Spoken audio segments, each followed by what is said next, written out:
클릭해 주셔서 감사합니다. 전설천하 이야기 재미있게 들으시고 구독, 좋아요, 알림 설정 꼭 해주시기 바랍니다. 전설천하 이야기 시작하겠습니다. 짝사랑, 제사와 미련퉁이 남편. 아니, 벌써 새댁은 몸이 후끈 달아올라 있었다. 그렇지 않아도 남편의 칡넝쿨 같은 작고 질긴 손짓을 불어 거절해 왔는데 오늘 오후에는 따뜻한 구두를 짊어지고 모처럼 뜨거운 사랑을 맘껏 나누려니 생각하니 몸이 날아갈 듯 자꾸만 근질거리는 것이었다. 새댁은 부엌에서 분주하게 점심상을 보았다. 다른 날 같잖게 고구마도 씻어찌고 모처럼 마른 명태 2마리를 다듬이돌 위에 올려놓고 홍두깨로 탁탁 두들겨 패 맛있게 국을 끓이면서 방에 불을 따뜻하게 지펴 넣었다.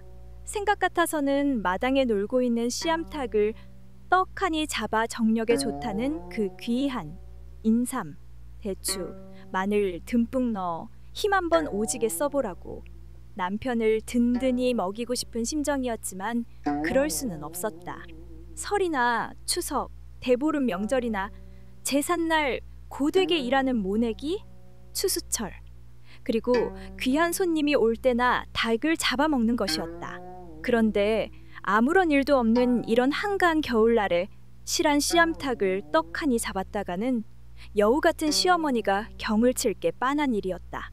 생각 끝에 새댁은 꿩 대신 닭이라고 지난 가을 장날 사다 고이고이 말려 간직해둔 10마리 명태 중 2마리를 두들겨 잡아 구수하게 국을 끓이고 계란을 3개나 깨서 탁 풀어 넣었다.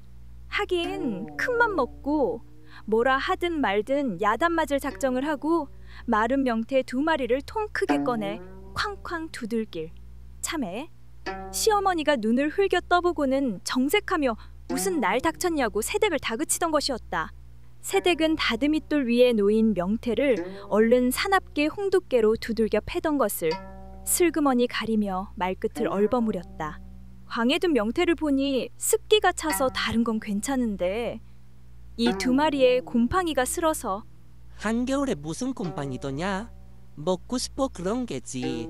설 보름담 잘 때 제사상에 올리고 고된 일을 할 때나 손님 대접하러 두었건만 이런 난 한겨울에 먼저 선수를 치냐?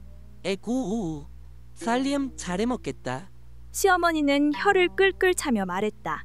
그러나 새댁은 들은 채 만체하며 말없이 마른 명태살을 북북 찢어 넣어 국을 팔팔 끓였고 거기 고소한 참기름도 한 수저 듬뿍 넣었던 것이었다. 비록 명태라지만 모처럼 고깃국을 올리자 남편은 허겁지겁 보리밥을 2그릇이나 뚝딱 해치웠다. 거기다 고구마를 쪄서 한 바구니 내놓자 본래 먹성 좋은 남편은 또 주먹만큼 큰 고구마를 거머쥐고 껍질을 홀랑 벗겨 맛나게 먹는 것이었다. 이 녀석 장가들더니 먹성만 더 늘었구나. 고깃국에 잘 먹었으니 오늘 오후에는 산에 올라가 나무라도 한 지게 해와야 쓰겠다. 시어머니는 남편의 개걸스럽게 먹는 모습을 쳐다보며 말했다. 아이고, 어머니도 참. 지금 산에 눈이 무릎까지 쌓였는데 나무는 무슨 나무예요?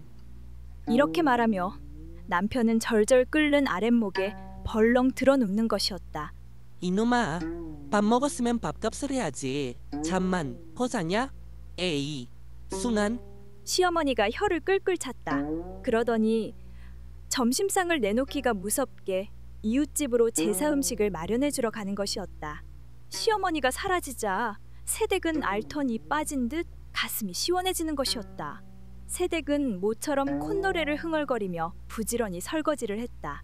생각 같아서는 설거지를 뒤로 미루고 당장 아랫목에 들어놓은 남편을 와락 끌어안고 한바탕 뜨거운 방구들 위에서 땀을 뻘뻘 흘려가며 모처럼 신나게 뒹굴고 싶었지만 그럴 수는 없었다. 설거지만 끝나면 하고 생각하는 새댁의 몸은 그새 불꽃처럼 근질근질 한량없이 달아오르는 것이었다. 차갑고 시린 얼음물에 손을 넣으면서도 새댁은 그 물이 차가운지를 전혀 느끼지 못했다. 수저며 밥그릇을 닦아내면서도 정신이 없던 것이다. 아마도 남편은 시어머니가 없는 이런 최고의 기회를 늑대 눈이 되어 호시탐탐 노리고 있을 것이었다. 그런데 이게 도대체 웬일이란 말인가? 아뿔싸! 설거지를 끝내고 방으로 들어온 새댁은 눈을 휘둥그렇게 뜨고 남편을 바라보았다. 오매불망! 자신만을 기다리고 있을 줄 알았던 남편이 사지를 벌렁 뻗고 입을 해 하고 벌리고는 그새 드르렁 드르렁 깊은 잠에 골아 떨어져 있던 것이었다. 이런 바보 미련퉁이. 곰 같은, 아니 곰보다 더 수천 수만 배는 더 미련한 작자. 인생에 도움이 안 되는 웬수 덩어리. 에구구. 저런 것을 남편이라고. 명태 두들겨 계란 풀어 국 끓여 밥 먹이고 이런 추운 한겨울에 얼음물에 고구마 씻어 쪄올리고. 에구, 내 팔자야. 새댁은 대번 부하가 머리끝까지 치솟는 것이었다. 세상 모르고 잠에 골아떨어진 남편을 당장 사납게 멱살이라도 낚아채 부여잡고 귀싸대기라도 철썩 올려 붙여버리던지 아니면 어디께를 부러져라 사정없이 걷어차 깨워 그 주제에 평생 일이나 해야 할 팔자라고 닥달하며 시어머니 말대로 나무지게 짊어주고 당장 눈 쌓인 산에 올라가서 나무나 실컷 해오라고 쫓아내버려야 직성이 풀릴 듯 싶었지만 차마 그럴 수는 없었다. 전설천하 이야기 재미있게 들으셨나요? 다음 화에 계속해서 들려드릴게요. 구독, 좋아요, 알림 설정 꼭 해주시고 행복한 날 되세요. 저는 전설아였습니다. 감사합니다.